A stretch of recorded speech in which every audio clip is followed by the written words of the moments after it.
안녕하세요. 그동안 저희가 성경의 주인공 되신 예수님, 그 예수님을 만나기 위하여서 성경 공부를 해오고 있는데, 특별히 요한복음에서 예수님 스스로 밝히신 자기 선언을 살펴보고 있습니다. 오늘은 그 마지막 자기 선언, 나는 참포도나무요라고 하셨던 예수님의 자기 선언을 요한복음 15장을 통하여서 함께 살펴보고자 합니다.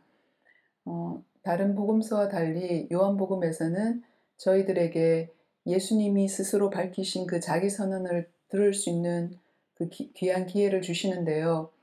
오늘 요한복음 15장에서 예수님께서는 나는 참 포도나무여라고 하십니다.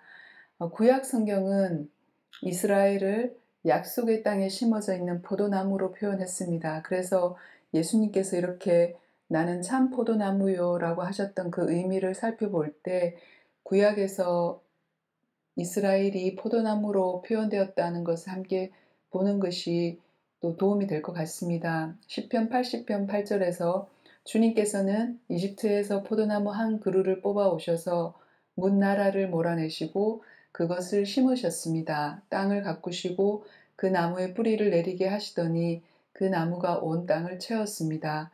그래서 저희가 아는 것처럼 이집트의 노예로 살던 이스라엘을 모세의 지도하에서 하나님께서 인도해 내셨고 그 속박에서 구원해 내셨고 약속의 땅으로 인도하셨습니다.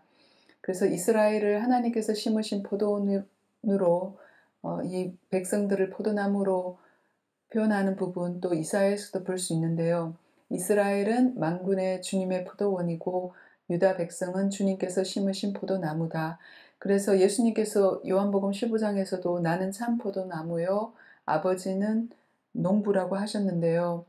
이렇게 그 배경을 통하여서 예수님께서는 예수님이 왜 참 포도나무인지 설명해 주십니다. 하나님이 심으셨던 좋은 포도나무인 이스라엘이 결국은 불순종하게 되고 하나님은 그 불순종한 이스라엘을 이방 포도나무의 악한 가지가 되었다고 표현하십니다. 예레미야 2장 21절에서 나는 너를 종자가 아주 좋은 제일 좋은 포도나무로 심었는데 어떻게 하여 내가 엉뚱하게 들 포도나무로 바뀌었느냐라고 이렇게 저희가 사용하는 세번역에서 표현되어 있고요. 개역 개정에서는 내가 너를 순전한 참 종자 곧 귀한 포도나무로 심었거늘 내게 대하여 이방 포도나무의 악한 가지가 됨은 어찌 됨이냐라고 이렇게 표현되어 있습니다. 그래서 예수님께서 나는 포도나무요 너희는 가지라고 이렇게 말씀하실 때 하나님의 포도나무였던 이스라엘이 이방 포도나무의 악한 가지가 되었지만 여기에서 그들을 다시 돌이켜서 참 포도나무로 완성해 가실 분이 예수님이심을 이 마지막 자기 선포에서 잘 가르쳐 주십니다.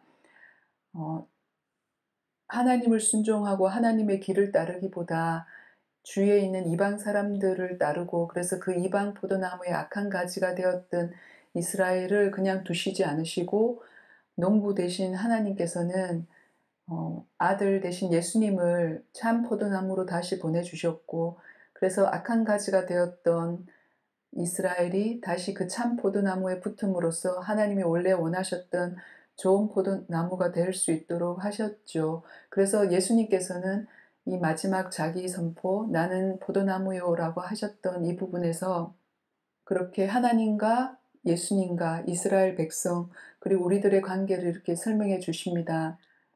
생명이시고 우리에게 그 생명을 주시는 예수 그리스도와 분리되면 우리는 결국 죽고 말다는 것을 여기서 말씀해 주시는데요.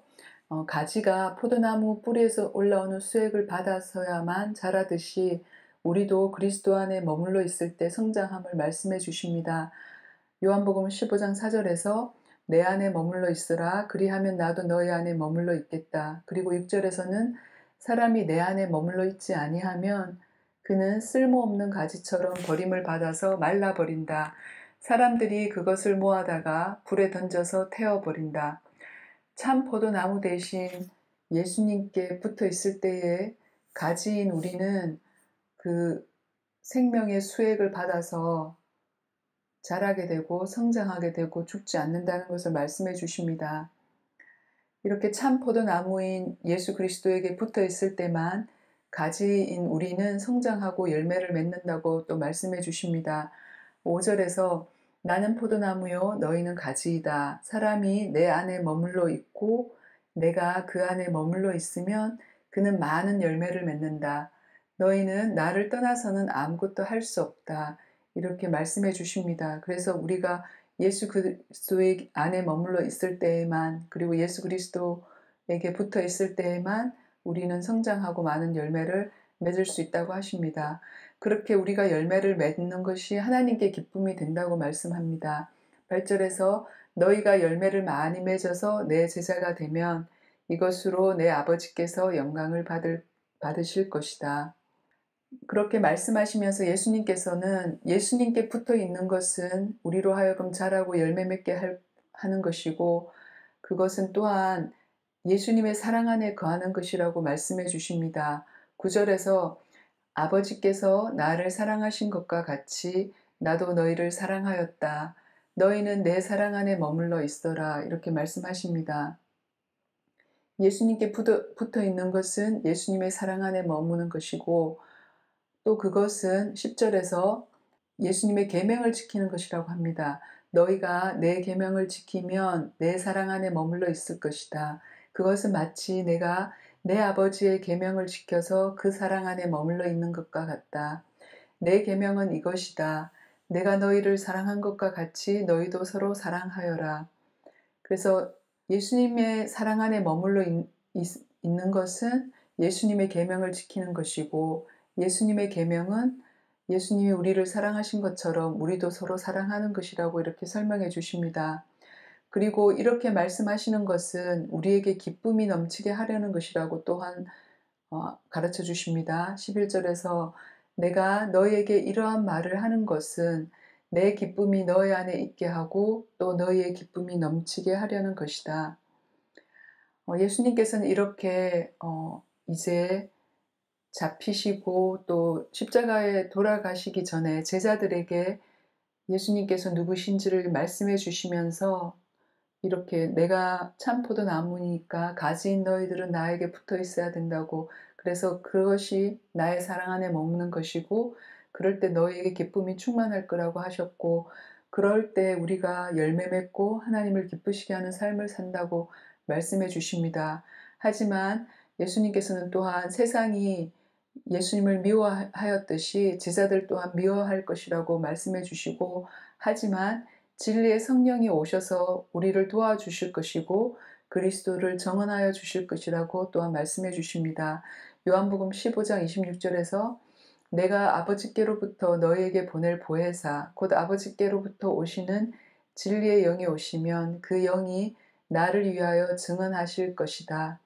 이렇게 말씀하시면서 근심하는 제자들에게 예수님이 누구신지, 우리는 누구인지, 제자들이 누구인지, 그리고 예수님은 떠나시지만 하나님이 보내신 그 도우시는 보혜사 진리의 영 성령님께서 오셔서 제자들을 도우시고 또 예수님이 가르치셨던 모든 것들을 가르쳐 주시고 증언하실 거고, 또한 그렇게 제자들 또한 예수님을 증언할 것이라고 이렇게 말씀해 주십니다. 그래서 예수님께서는 이렇게 오늘 요한복음 15장에서 보듯이 예수님께서 하셨던 그 7가지 자기 선언 중에서 스스로 누구신지를 밝히신 그 자기 선포 마지막으로 나는 참 포도나무요 너희는 가지니라고 말씀하시면서 우리가 참 포도나무 대신 예수님께 붙어 있을 때에만 하나님이 원하셨던 그 참 좋은 포도나무로 우리가 성장하고 열매 맺고 하나님께 영광 돌리는 삶을 살 수 있다고 말씀해 주십니다.